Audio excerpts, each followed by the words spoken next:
ఏదైతే నన్ను ఇంతగా ప్రభు పనిలో వెళ్ళటానికి నన్ను బలపరిచిందో, అది నుండి ఏది వింటమో, ఏది నిదానించి చూచితమో, దేన్ని కనుగొంటమో, మా చేతులు దేన్ని తాకి చూచినో వాటిని తెలియజేస్తున్నాను అన్నాడు భక్తుడు అన్నట్లుగా.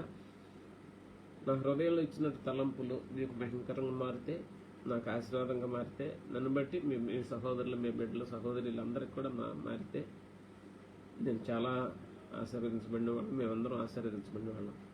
కాబట్టి తలంపులు శరీరమే కాకుండా ఆత్మ సంబంధమైన దొరకటానికి సహాయం చేయమని కోరుతూ, మిమ్మల్ని ప్రస్తుతిస్తూ, ప్రత్యేకమైన రీతిలో ఈ శ్రేష్టమైన సమయాన్ని బట్టి మిమ్మల్ని కొనియాడి ఇక అప్పగించుకుని మీ మహిమ, మీ ఘనత కోరుకుంటూ ప్రభువైన యేసుక్రీస్తు నామమున వాక్యం కొరకు ప్రార్థించున్నాము తండ్రి. ఆమేన్. ప్రియులారా, ఈ గంభీరమైన సమయంలో మీతో కూడా నేను సహవాసం చేయటం ఒక బాధ్యతగా భావిస్తున్నాను. చక్కగా దినదినం యోగ్యులైన వాళ్ళు కలుస్తున్నారు. దీనికి ఒక బాధ్యత పెరుగుతుంది, పరిశుద్ధులు పెరుగుతున్నారు. అందుకు కూడా దేవునికి నేను వందనాలు చెల్లిస్తున్నాను. దేవుని ప్రేమను బట్టి, ప్రభు యొక్క ప్రేమను బట్టి మీరు ఈ సమయాన్ని ఆశీర్వాదకరంగా మీ యందు, మన యందు, దేవుని యందు ఉంచుకోవడానికి మనం అందరం ప్రయాసపడదాం. 3 విషయాల్ని ఈ వచనంలో మాట్లాడాడు. రక్షణ వచ్చుటకు సిద్ధముగా ఉన్నది, నా నీతి వెల్లడగుటకు సిద్ధముగా ఉన్నది. అంటే ఇప్పుడు మనం ఒక విషయంలో భయపడుతున్నాం. అదేంటంటే సంఘములకు క్షేమం పోయింది. ఆల్రెడీ 5 రాష్ట్రాల్లో మరి బాప్తిసం ఇస్తే 10 సంవత్సరాలు జైలు అని కూడా బ్యానింగ్ అయిపోయింది. కర్ణాటకలో ఈ మధ్యన దాన్ని పెండింగ్లో పెట్టేశారు.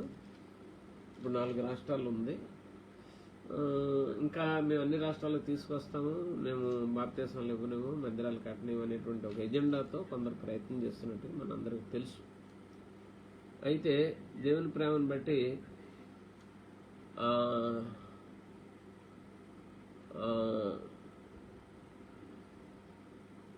నా మాట వినపడుతుందండి మీ అందరికి?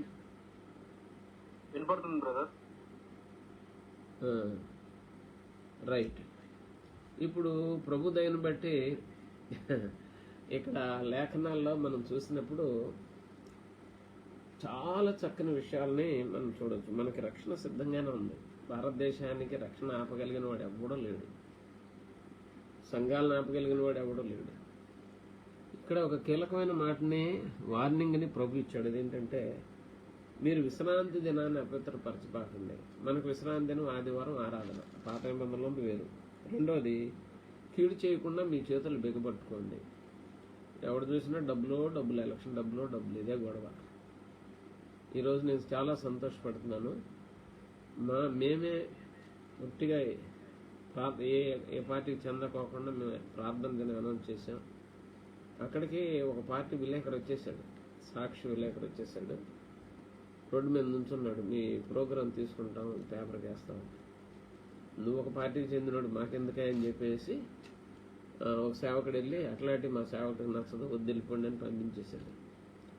ఇప్పుడు మేము మా యొక్క వ్యక్తిగతమైన బాధ్యత మీదే ఈ రోజున మరి అనేక మంది సేవకులను పిలిచి, మేము పెద్దలను పిలిచి, సహోదరులను పిలిచి మేము విజ్ఞాపన 4 గంటలు సెట్ చేయడం జరిగింది. దేశం కోసం ప్రార్థన చేయటం క్షేమం అన్నాడు కదా తిమోతి పత్రికలో. ప్రార్థన ఎగ్గొడటం తేలికే, ప్రార్థన చేయటమే కష్టం.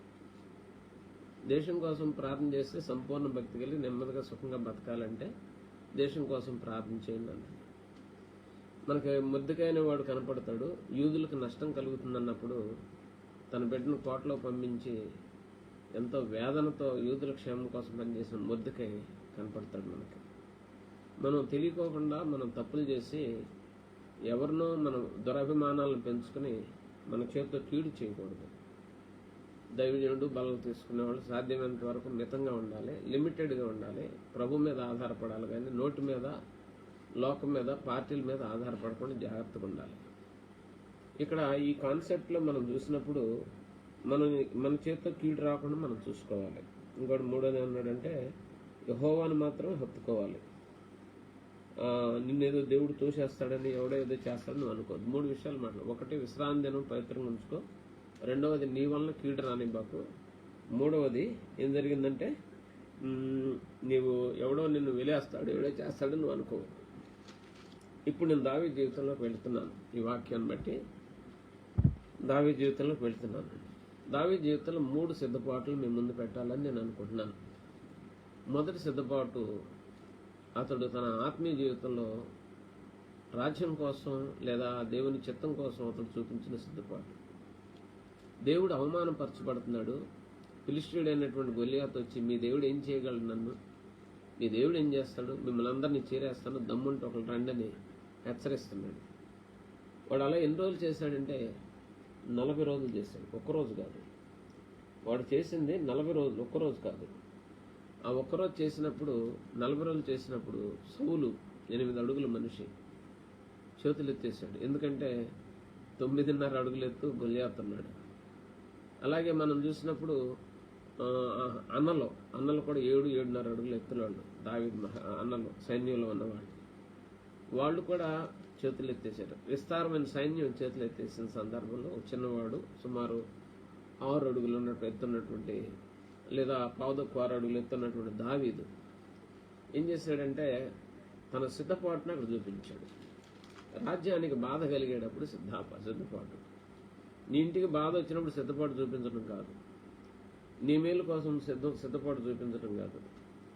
నువ్వేం చేయాలి అని అంటే రాజ్యం గురించిన సిద్ధపాటు. నువ్వు దేవునికి కొడుకు అయితే, నువ్వు ఎలాగనగా శిశువు పుట్టిన అతని భుజం మీద రాజ్యభారం, దేవుడు కుమారుడిగా పుట్టాడు, సిలువను పోసాడు భుజం మీద. మనం కూడా ఆయన ఇంట్లో యోహాను 1:12 ప్రకారం ఆయన కుమారులుగా మనం పుడితే మనం ఏం చేయాలంటే తప్పనిసరిగా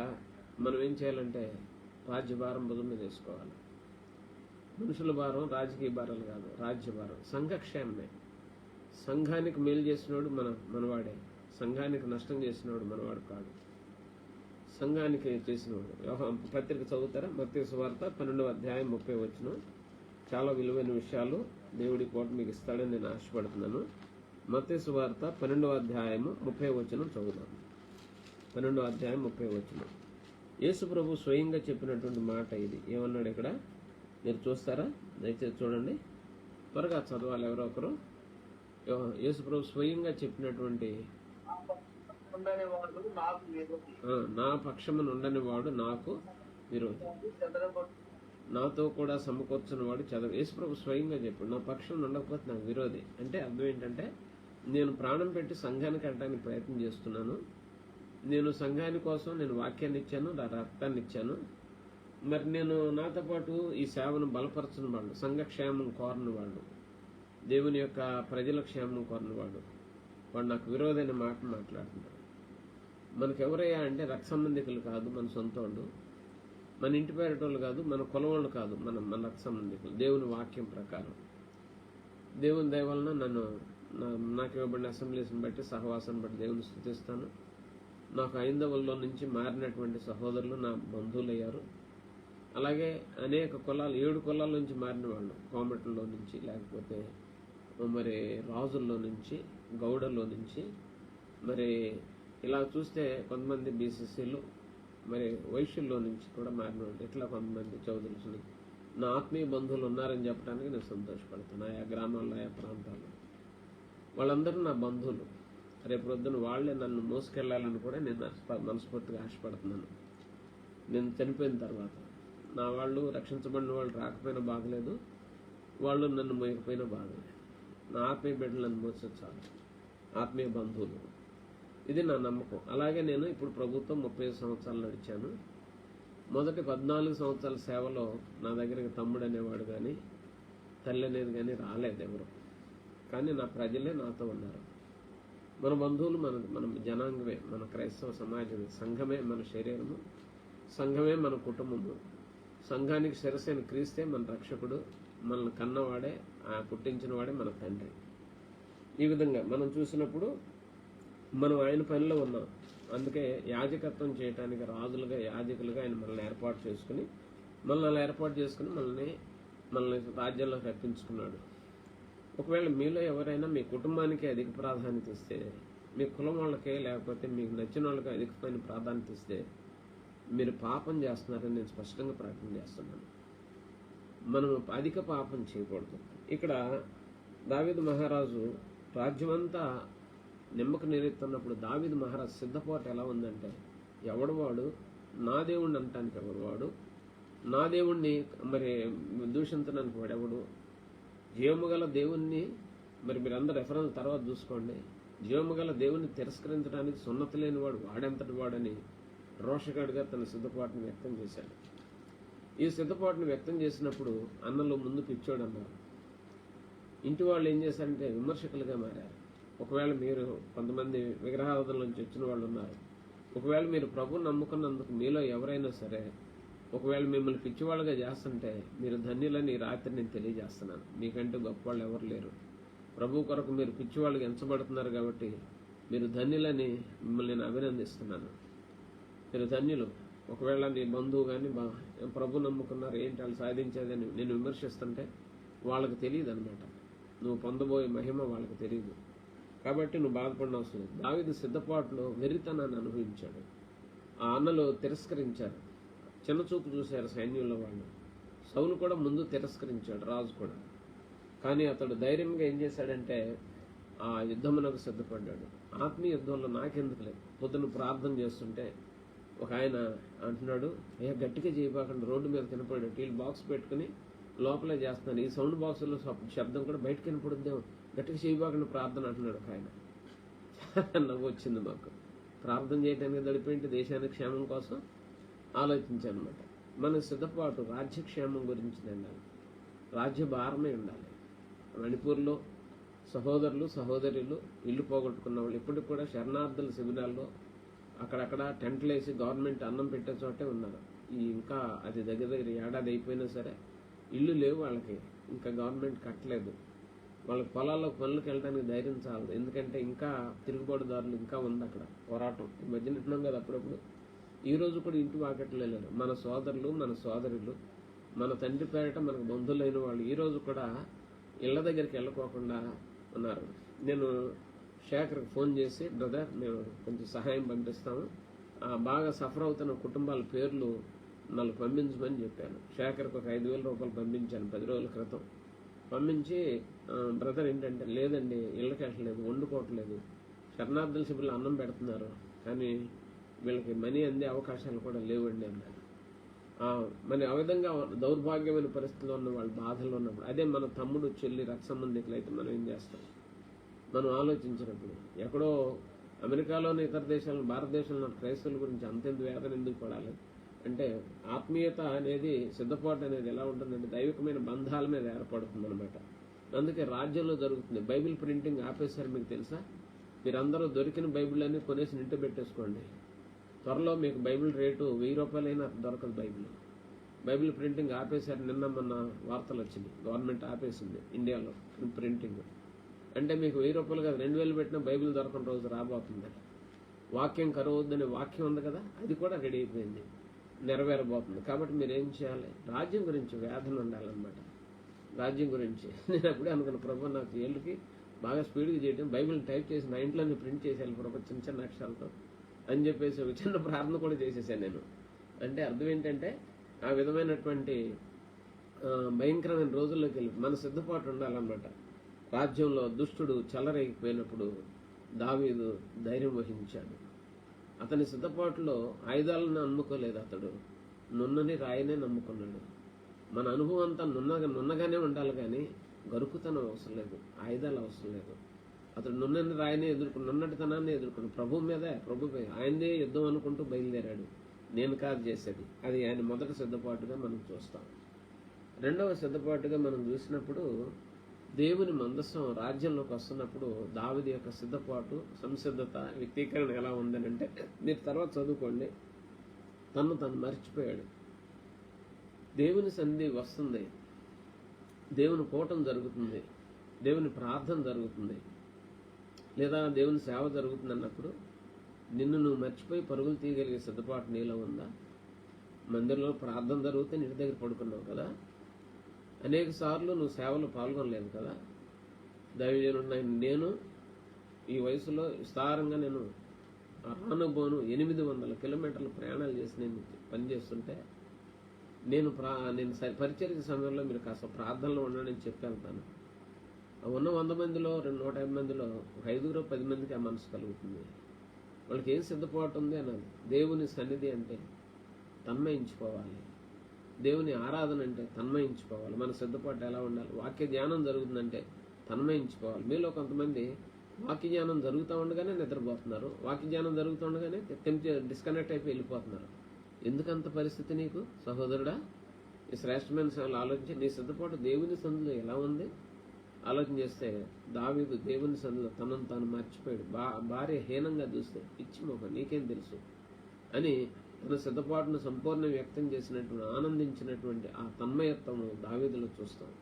ఇక్కడ మొదటి సిద్ధపాటులో నా దేవుణ్ణి నా ప్రజల్ని తిరస్కరించేవాడు ఎవడరా అని ఛాలెంజింగ్ సవాల్ చేయగలిగేవాడు ఉన్నాడు. రెండవదిగా అన్నాడు, నా దేవుని సన్నిధి, నా మందస్సము లేకపోతే నా ప్రభు సన్నిధి నా దగ్గరికి వస్తుంది అన్నప్పుడు తన్మయించిపోయేటువంటి సిద్ధపాటు దావీదులో ఉందని మనం చూస్తాం అనమాట. ఇక్కడ మనం బాగా అర్థం చేసుకోవడానికి ప్రయత్నం చేయాలి జాగ్రత్తగా. ఇప్పుడు 3వ సిద్ధపాటు చూపిస్తే మీరు ఒకసారి చూడండి. 37వ అధ్యాయంలోకి మనం వెళదాం. దయచేసి 37వ అధ్యాయంలోకి వెళ్తే అక్కడ కీర్తన 37లోకి మనం వెళ్దాం. చూడండి ఒకసారి. ఆయన సిద్ధపాటు గురించి గతంలో ఒకసారి జ్ఞాపకం చేశాను నేను. 37వ అధ్యాయం చూద్దాం. ఇక్కడ 37వ అధ్యాయము మనం చూస్తే చిన్న అక్షరాలతో ఉంటుంది కదా. 37 చూడండి దయచేసి. 30 చూడండి ఒకసారి దయచేసి.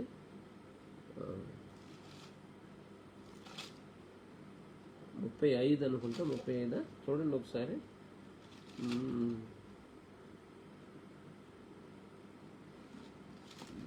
ఒక్క నిమిషం అండి.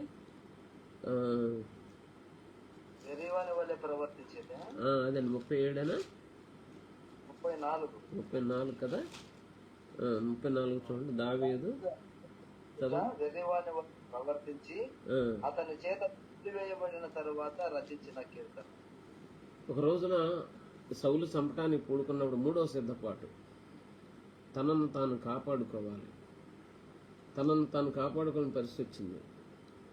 ఆ అబీమెలెకు ఏం చేశాడంటే చేరదీసి నా దగ్గరే ఉన్నాడు, వచ్చేసేయండి వేసేద్దామని చెప్పేసి సౌలు కబురు చెప్పి పంపించాడు. దావీదు తెలియకుండా ఇరుక్కుపోయాడు. కానీ పరిశుద్ధాత్ముడు దేవుడు ఏం చేస్తుంటే వాళ్ళ ప్రవర్తనను చూపించి అతడు ఉన్నటువంటి పరిస్థితిని తనకు అవగాహన చేసినప్పుడు, ఓహో వీళ్ళు కుట్ర చేస్తున్నారు నన్ను చంపేయడానికి దావీదు ఎరిగాడు. అతన్ని ఎరిగినప్పుడు ఏం జరిగిందంటే, ఇప్పుడు వీళ్ళతో యుద్ధం చేయాలా? విధంగా ఏదో దేవుని ఆత్మ కలిగిన వాడు యుద్ధం చేస్తే అభిమేలెకు అప్పుడు ఓడిపోతాడు చంపేసి. కానీ ఆ టైంలో యుద్ధం చేయడానికి అవకాశం లేదు, చేయకూడదు యుద్ధం. కానీ తను కాపాడుకోవాలి. అక్కడ ఏం చేశాడంటే జుట్టు పీకేసుకుని నోట్లోంచి సొంగ గారుస్తూ, కళ్ళు మిటకరిస్తూ, కళ్ళు తిప్పుతూ, నెత్తి మీద దుమ్ము పోసుకుంటూ, సొల్లు కారుస్తూ, బట్టలు చెంపేసుకుని నేల మీద పడి డొల్లుతూ, చెట్టు మీదకి ఎక్కుతూ, పుట్ట మీదకి ఎక్కుతూ, గోడ మీదకి ఎక్కుతూ, గెంతుతూ పిచ్చి యాక్షన్ చేయటం మొదలుపెట్టాడు. ఏంటి ఇలా అయిపోయాడు దావీదని అబీమెలెకు ఆలోచన చేసిన, ఓహో ఇన్ని సంవత్సరాలు తరుగుతా వచ్చాడు కదా ఆ యజమాని, ఇది భార్య కూడా లేకుండా పోయింది కదా, దిక్కులేనాడు అయిపోయాడు కదా, వెర్రోడు అయిపోయాడులని, పిచ్చి పెట్టేసిందని అభిప్రాయాన్ని ఏం చేశాడంటే అక్కడ దావీదు వాళ్ళకి కనిపించాడు. ఆయన సిద్ధపాటు ఎలా ఉందంటే అక్కడ యుద్ధం చేయకూడదు, తన ప్రాణాన్ని తాను రక్షించుకోవాలి. ఒకడు ఎర్రోడు అనుకున్నా బాధలేదు, ఒకడు పిచ్చోడు అనుకున్నా బాధలేదు. అప్పుడు ఈ పిచ్చోడిని చంపటం ఎందుకులేని వాళ్ళు తలా ఒక రాయి వేసి కొట్టేసి తరిమేశారు. పొర అని తరిమేశారు. వీడిని చంపిస్తే మనకు పాపమని ఆలోచించి తలా ఒక రాయి వేసి దావీదు పిచ్చి పెట్టింది, వదిలేండి రత్తోసేయండి తరివేయండి ఎక్కడి నుంచి అని తలా ఒక రాయిస్తే రాళ్ళు దెబ్బలు తిని ముఖం పగిలిపోయి అతడు ఒళ్ళంతా గాయాలయ్యి పిచ్చోడైపోయి అడవిలోకి వెళ్ళిపోయాడు. పిచ్చోళ్ళగా తోలివేయబడ్డాడు. అక్కడ తనను కాపాడుకునే సిద్ధపాటు అక్కడ కనుక 3వదిగా. 4వదిగా అక్కడ మనం చూసినప్పుడు అక్కడ పాపం చేయకుండా ఎవరిని కొట్టుకోకుండా వెళ్ళిపోయిన సిద్ధపాటు. అతడు ఎలా కనపడ్డాడంటే ఎవరిని అనకూడదు. మనకు అవకాశం వస్తే నొప్పిగలిగితే మనం పిల్లిని పట్టుకోవడానికి పిల్లి మీద పడినట్టు మనం పడిపోతాం. మనం ఏదైనా మాట కలిగితే వెంటనే మాట అంటాం, దెబ్బ తీస్తాం. ఈ రోజు రక్షించబడిన మళ్ళీ ఎవరైనా సరే ఛాలెంజ్ చేస్తున్నాను, నోరు మూసుకుని మౌనంగా ఉండగలవా? మాట అంటే ప్రాణం మీదకి వస్తే ఇబ్బంది మౌనంగా ఉండగలవా? నీ సాక్ష్యాన్ని కాపాడుకోగలవా? అరిసేవాళ్ళు బోలు మంది ఉన్నారు నా చుట్టూ. సమస్య వచ్చినప్పుడు మన సాక్ష్యం పోద్దామని నేను ఇట్లా మాట్లాడతాను అనుకుని ఇంగిత జ్ఞానం లేని వాళ్ళు ఈరోజు చాలామంది చూశాను. కానీ నీ సాక్ష్యమును కాపాడుకోవాలి. ఒకటి, నువ్వెవరిని కొట్టకూడదు. రెండవది, నువ్వు వెర్రివాడు అనిపించుకున్న బాధ లేదు, నువ్వు పిచ్చోడు అనిపించుకున్న బాధలే. ఈ మధ్యకాలంలో మచిలీపట్నం సేవకుడు మన ప్రాంత సేవకుల్ని, అమనగడ్డ ప్రాంత సేవకుల్ని ఫోన్ చేశాడు. ఎవరైనా జోషి గారు అమనగడ్డ వచ్చాడు, మచిలీపట్నం వచ్చాడు. ఏంటి ఆయన సంగతి అంటే, ఇక్కడ ఉన్న సేవకులు బయట డినామినేషన్లు ఏం సాక్ష్యం ఇచ్చారంటే, ఆయన అంటే పిచ్చోడండి, తిక్కలోడండి, తన మాట అంటాడు, పట్టుదల అంటాడు, వాక్యం అంటాడు, ఇంకేమండవు. అమ్మో ఆయన కంట్రోల్ చేయలేమండి, ఆయన వంచలేమండి, మన లోకల్లో కలపలేండి, పిచ్చోడండి బాబు, మెంటలోడు అని అన్నారంట. ఆ మాట అనిపించుకున్నందుకు నేను సంతోషపడ్డాను. దేవుని ప్రేమ అన్నమాట. దావీదు మహారాజు పిచ్చివాడని అనిపించుకోవడానికి కూడా సిద్ధపడ్డాడు. తను కాపాడుకోవడానికి, పిచ్చివాడిని అనిపించుకోవడానికి కూడా సిద్ధపడ్డాడు. ఇది మనం చూసినప్పుడు ఒక్కోసారి నీ ఆత్మీయ జీవితాన్ని కాపాడుకోవడానికి నిన్ను ఒకవేళ తీర్పు తీరుస్తారేమో నీ మీద, నువ్వు పనికిరానోడు అని, నువ్వు పిచ్చోడు అని, లేకపోతే నువ్వు మంచివాడు కాదని తీర్పు తీరుస్తారేమో. దానికి నువ్వు సిద్ధంగానే ఉన్నావా? ఇది మనం మూడవదిగా మనం చూస్తాం అన్నమాట. ఇక్కడ మనం చూసినప్పుడు ఇప్పుడు సమూయేలు గ్రంథంలో మనం తర్వాత చదువుకోండి. ఒకసారి వేగంగా పని జరిగించాలని, బయటికి వెళ్ళినప్పుడు ఏదైనా ఆయుధం చేతిలో ఉండాలని దావీదుకి ఏంటంటే ఆలోచన వచ్చింది. నాలుగో ఆలోచన వచ్చింది. వచ్చినప్పుడు ఏం జరిగింది అని అంటే, ఆ యాజకుడైన దోయగని అడిగాడు అనమాట. అయ్యా ఏదైనా ఆయుధం ఉందా అని అడిగాడు. అడిగినప్పుడు ఏం జరిగిందంటే, ఆయుధాలు ఏం లేవండి అన్నాడు. మరి ఆయుధం లేకుండా ఒడిసెలు మాత్రం కలిగి ఉన్న దావీదు మహారాజుకి ఇప్పుడు ఆయుధం ఎందుకు అవసరమైంది?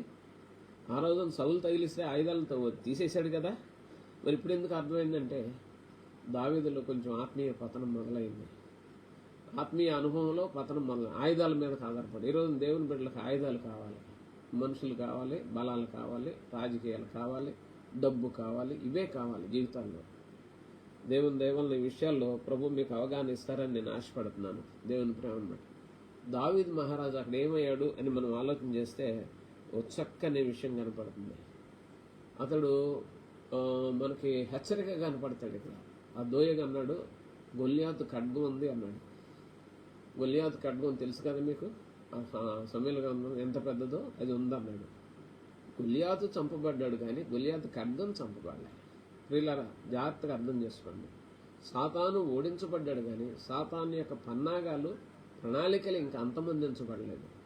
గొల్యాతు చనిపోయాడు కానీ గొల్యాతు ఖడ్గము చంపబడలేదు. అది బట్టలో చుట్టబడి ఎఫోదు వెనక దేవుని మందిరంలో పెట్టబడి, దేవుని మందిరంలోకి ఎందుకు వచ్చింది? గొల్యాతుని నాశనం చేసినటువంటి దావీదు గొల్యాతు ఖడ్గాన్ని ఇరిచేయలే. ఆ రోజున వదిలేశాడు, నిర్లక్ష్యం వహించాడు. గొల్యాతు ఖడ్గం ఇది, ఈ ఆయుధాలు మనం వాడకూడదు అన్నటువంటి వాడు ఆయుధం అతను ఇరగొట్టుకుని ఉంటే ఎవడో అన్నాడు ఇది బలమైన ఆయుధం అని తీసుకొచ్చి దేవాలయంలో పెట్టాడు. మీకు తెలుసా, ఈ రోజున దేవాలయంలోకి భయంకరమైన బయట ఆయుధాలు వచ్చి కూర్చున్నాయి.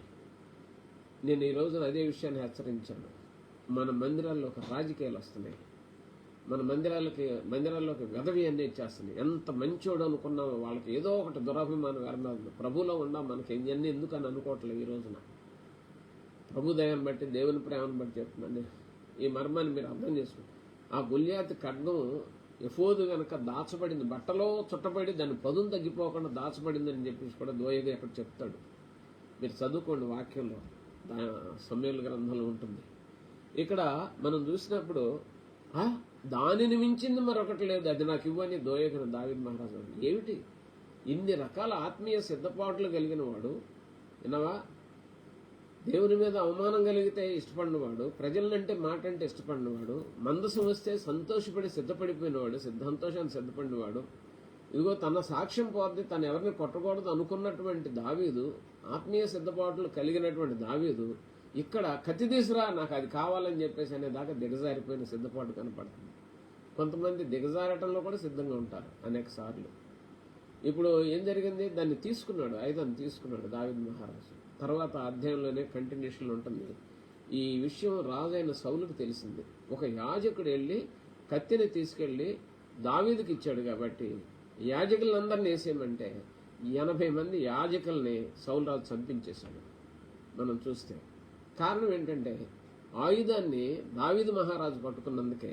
ఈ రాత్రి మీకు తేటగా చెప్తున్నాను, ఏ ఆయుధాలు మనకు అవసరం లేదు. ఇవాళ రేపు ఏ వైపు చూడడం అవసరం లేదు, దేవుని వైపు చూడంతే, ప్రార్థన చేయంతే మంచి జరిగించమని.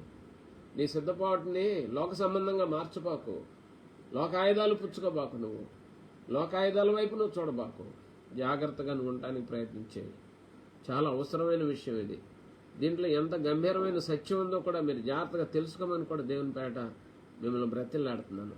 ఏమాత్రం ఆత్మీయ సిద్ధపాట్లు 3 రకాలైనటువంటి సిద్ధపాట్లు కలిగినటువంటి దావీదు మహారాజు.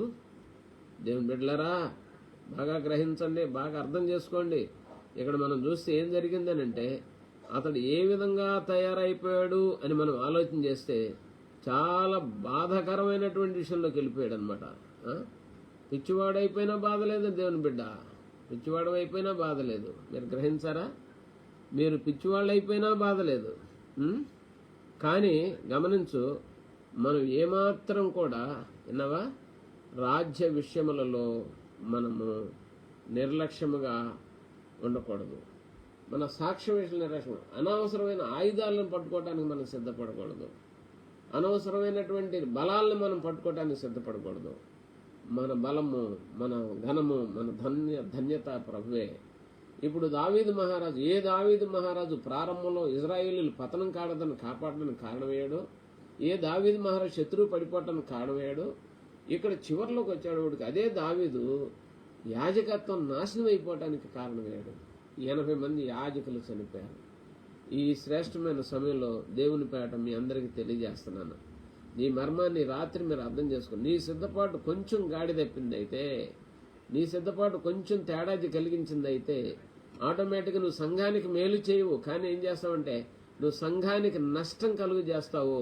ఆ విషయాన్ని మీరు తెలుసుకోవాలని కోరుతున్నాను.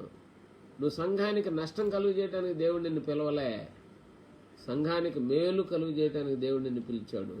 ఈ మాట మీరు అర్థం చేసుకోవాలని కోరుతున్నాను.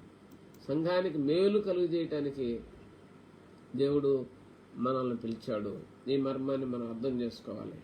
ప్రభు యొక్క ప్రేమను బట్టి ఈ శ్రేష్టమైన సమయంలో మన జీవితంలో మంచి సిద్ధపాట్లు కొన్ని ఉంటాయి, కానీ ఒక్క సిద్ధపాటు నష్టాన్ని కలుగు చేస్తుందేమో. ఆలోచించావా? ఎన్నడూ ఆయుధాలు పట్టుకున్నాడు, ఆయుధాల్లోకి వెళ్ళాడు. నాకెవరో ఉంటే మా దేశంలో నేను బాగుంటానని ఆలోచన కూడా విడిచిపెడదాం మనం. ప్రభువా నీ ఇష్టం ప్రభు అంటానికి ఇష్టపడదాం. అగ్నిగుండంలో పంపిస్తే నువ్వు ఉంటావు కదా, సింహాల బోన్లో పంపిస్తే నువ్వు ఉన్నావు కదా మాతో, పాపశాపాల మరణంలోకి నువ్వు వెళ్ళొచ్చావు కదా. ప్రభువా మా బలము నువ్వే, మా ఆధారం నువ్వే, మా ఆయుధం మీరే. ప్రభువా మేము ఏ సిద్ధపాటు, నీ మీద ఆధారపడే సిద్ధపాటునే మాకు దయచేయి ప్రభు అని మనల్ని మనం సిద్ధపరచుకుందాం. తెలివి తక్కువగా మనం ఏదైనా సిద్ధపాట్లు వ్యక్తం చేసినప్పుడు ఆటోమేటిక్గా మనం పాడైపోతాము, పతనమైపోతాము, దెబ్బతింటాము. ఈ విషయాన్ని మీరు గ్రహించి ఏమాత్రం కూడా నిర్లక్ష్యంగా ఉండవద్దని దేవుని పేరట కోరుతున్నాను. నిర్లక్ష్యంగా చేయబాకండి, నిర్లక్ష్యంగా ఉండకండి. ప్రభుని ఘనపరిచే వాళ్ళుగా నిలబడడానికి ప్రయత్నం చేయండి. చాలా అవసరమైన విషయాలని మీరు కాపాడుకోవడానికి ప్రయత్నించమని కోరుతా ఉన్నాను. దేవుని యొక్క ప్రేమలో ఈ మర్మాన్ని బట్టి మీ హృదయాన్ని సిద్ధపరచుకోమని కోరుతా ఉన్నాను.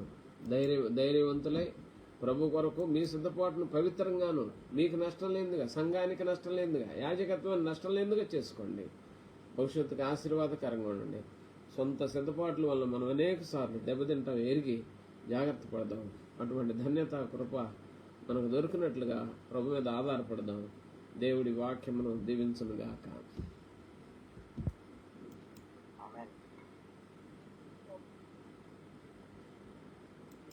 ప్రేయర్ చేయండి.